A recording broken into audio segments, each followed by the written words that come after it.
আল্লাহ জান্নাতি মানুষদের বর্ণনা দিয়েছেন, আল্লাহুম্মা আদখিলনা ফি জান্নাতিক। দোয়া করছি আল্লাহ যেন আমাদের তার জান্নাতে প্রবেশ করান।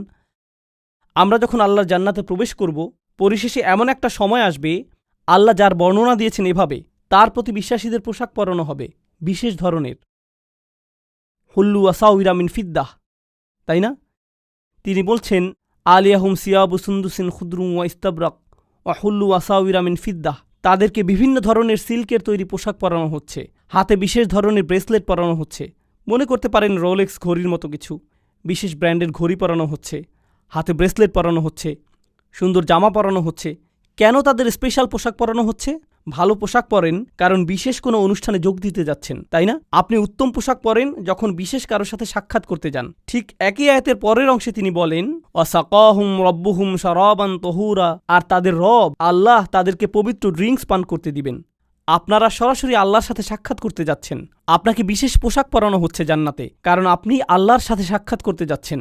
এখন জান্নাতে যখন আল্লাহর সাথে আপনার সেই সাক্ষাৎটি হবে, আল্লাহ আমাদের সবাইকে তার সাথে সেই সাক্ষাৎটি করার সৌভাগ্য দান করুন। যখন সেই সাক্ষাৎটি হবে, তিনি আমাদের একটা ড্রিঙ্কস দিচ্ছেন, সুস্বাদু পানীয় দিচ্ছেন, আর যখন পবিত্র পানীয় আমাদের দিচ্ছেন, তিনি তখন আমাদের সাথে কথা বলছেন, ইন্না হাযা কানা লাকুম জাযাউন ওয়া কানা সাঈকুম মাশকুরা। এটিই তোমাদের বেতন, এটিই তোমাদের পুরস্কার, আর তোমাদের কর্মপ্রচেষ্টা ছিল প্রশংসাযোগ্য। তোমাদের চেষ্টাগুলো স্বীকার করে নেওয়া হলো। অর্থাৎ মানুষকে সৃষ্টি করা হয়েছে উল্লেখের অযোগ্য করে।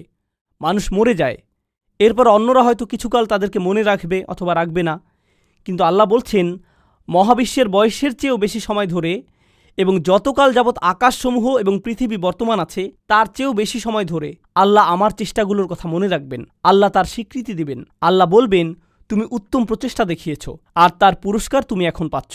আল্লাহ আমার স্বীকৃতি দেবেন, আমি তখন মাজকুর হয়ে যাব আল্লাহর নিকট। আল্লাহ নিজে আমার উল্লেখ করবেন। আমরা যে আল্লাহর জিকির করি, এটি একটি দিক। আর এই আয়াতে আল্লাহ আপনার জিকির করছেন, তিনি আপনার কথা উল্লেখ করছেন, তিনি আপনার প্রচেষ্টাগুলোর কথা মনে করছেন, তিনি আপনার চেষ্টাগুলোর স্বীকৃতি দিচ্ছেন। তো এখন আমি আমার চাহিদা সম্পর্কে শিখলাম যে এটা বৈধতা চায়, আমার স্বীকৃতি পাওয়ার চাহিদা, আমার উল্লেখ পাওয়ার আকাঙ্ক্ষা। আল্লাহ যে পিপাসা আমার ভিতরে স্থাপন করে দিয়েছেন, আর কোনো মানুষ সে তৃষ্ণা কখনো মেটাতে পারবে না। যখন অন্য কারো মনোযোগ চাইবেন বা অন্য কারো স্বীকৃতি চাইবেন, আপনি সর্বদা হতাশ হবেন।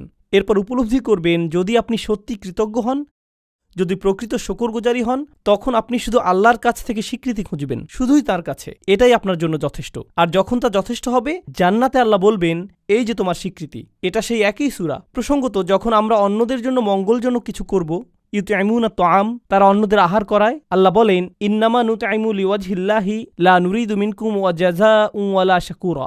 এমনকি যখন আপনি অন্যদের জন্য ভালো কিছু করেন, আপনি তাদের নিকট প্রশংসা খোঁজেন না, আপনি থ্যাংক ইউ খোঁজেন না, আপনি তাদের কাছে স্বীকৃতি খোঁজেন না। এই কথা আপনি নিজেকে মনে করিয়ে দেন এবং তাদেরকেও। আমি আপনাদের কাছে কিছুই চাই না, আমি শুধু আল্লাহর সামনে কিছু নিয়ে দাঁড়াতে চাই। আমি শুধু চাই আল্লাহ দেখুক আমি কি করেছি। আমি শুধু চাই আল্লাহ যেন আমার এই কাজে খুশি হন। এটাই আমার সমস্ত চাওয়া। আর এই শিক্ষাটি আল্লাহ আমাদেরকে এই সুন্দর সূরার একেবারে কেন্দ্রে প্রদান করেছেন, স্মরণীয় হওয়ার প্রশ্নের মাধ্যমে। আমাদের তাদের অন্তর্ভুক্ত হওয়া যারা আল্লাহর প্রতি কৃতজ্ঞ, আল্লাহর প্রতি কৃতজ্ঞতার জিন্দেগি যাপন করা। একদিন এমন বিষয়ে পরিগণিত হবে যখন আল্লাহ আমাদেরকে স্বীকৃতি দেবেন। ঠিক এই ভ্রমণটি এখানে ঘটেছে।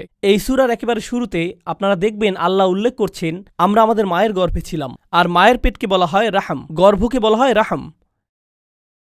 আর সূরার সমাপ্তিতে আল্লাহ বলেন, ইউদখিলু মান ইয়াশাউ ফি রাহমাতিহি।